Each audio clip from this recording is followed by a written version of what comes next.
Martin Luther King once said, "Nothing pains some people more than having to think," which to some extent I believe is true.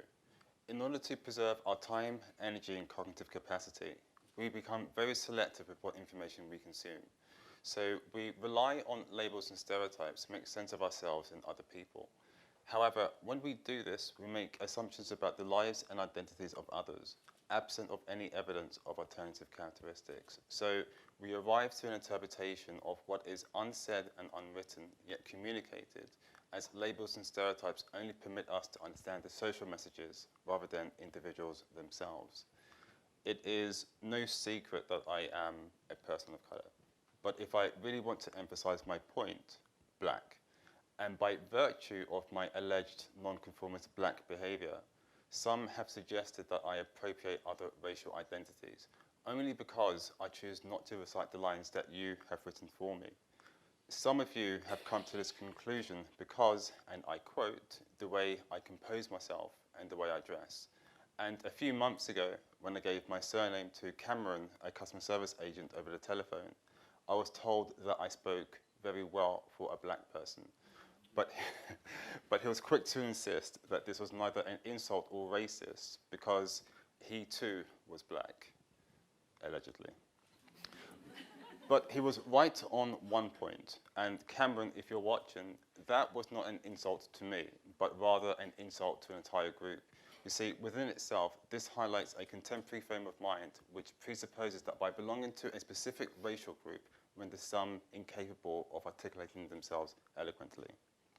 Statements of this type have illustrated that expectations have become fixed within societal practices. To be black implies that one must be aligned with the constructs that we have associated with our identity. But racial identity is not a consequence of biological characteristics. In fact, we first learn these roles with the meanings that are produced through social interactions, and then we perform them. And the meaning of a label can be impacted by one's personal perspective or beliefs.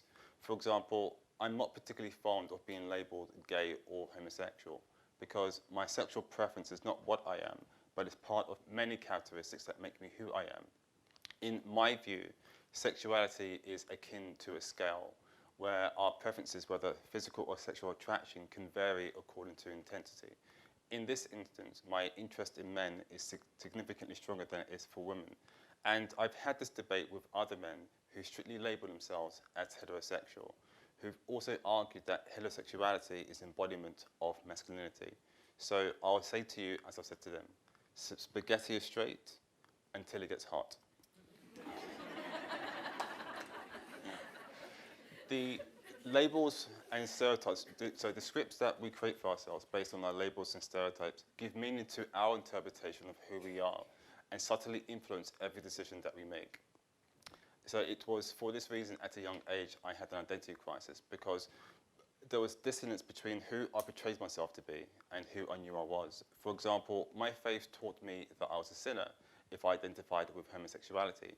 Therefore, in turn, I tried to suppress it. But when that did not work, society taught me that I did not identify with homosexuality if I did not identify with gay icons such as Britney Spears and Madonna.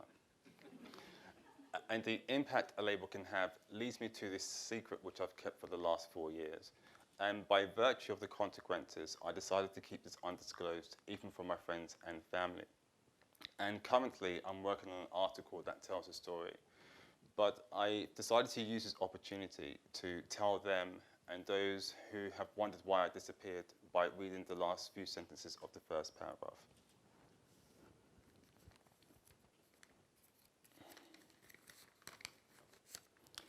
Truth put into perspective that the short distance I believed I was running had become a marathon. That day, not only did I inherit a diagnosis, I inherited a life sentence. I lost my identity, but found a collective one. I had become one of them and was now pronounced disabled. I liked labels. In fact, I thought I needed labels until I inherited this one. I am schizophrenic. Yesterday, I could barely say the word, let alone spell it. Today, it continues to hurt my teeth each time I have to say it. Only a few have witnessed the difficulties I faced over the last 4 years. Yet the moment I will never forget, the most difficult moment of my life was the moment I was given that diagnosis. This label has changed my entire identity. It has changed how I see myself. It often makes it difficult to remind myself to forget how much my life has changed. And day by day, the representations that we see of mental health is partly what kept me silent. Because when, sorry, to beg your pardon, when crimes are reported throughout the world, one's mental health is attributed to be the cause. And statistics have shown that over a third of the public believe that those with mental health problems are likely to be violent. But in reality, those with severe mental health problems like myself are 10 times more likely to be victims as opposed to the perpetrators of violent crime. Consider this for a moment. If we continue to use words such as crazy, insane, or lunatic in an offensive manner and attribute mental disorders to be the causes of crimes, how can we destigmatize? How can our efforts to destigmatize mental health be successful?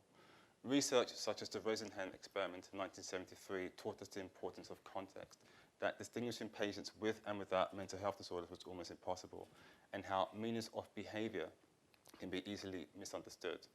But when labels are presented, they cannot ever be absent of expectation, and expectations leave us vulnerable to how our perceptions are influenced. For instance, let's consider this statement. If we put the label racist before it, we may interpret it as xenophobic. As such, without the full context, it's difficult to fully understand by what it means. But this statement came from an activist, Malcolm X. As such, a different label forces us to search for a new meaning, and more context allows us to fully understand what was meant. Much like this context, much like this example, you cannot understand me with labels and without context. I am not your stereotype, nor the labels which are used to describe me. Social labels used to be a concern to me until I understood that the limitations they imposed were my own. Yes, I follow tradition, but I'm not a conservative. I believe in Jesus, but I'm not a Christian. I'm a good person, but I'm not always nice. So to suggest that labels characterize me is inaccurate. Who would you have been if we had not given you your labels? We should look into ourselves and try to understand people from different classes and different groups before we can put them on labels. Thank you for listening.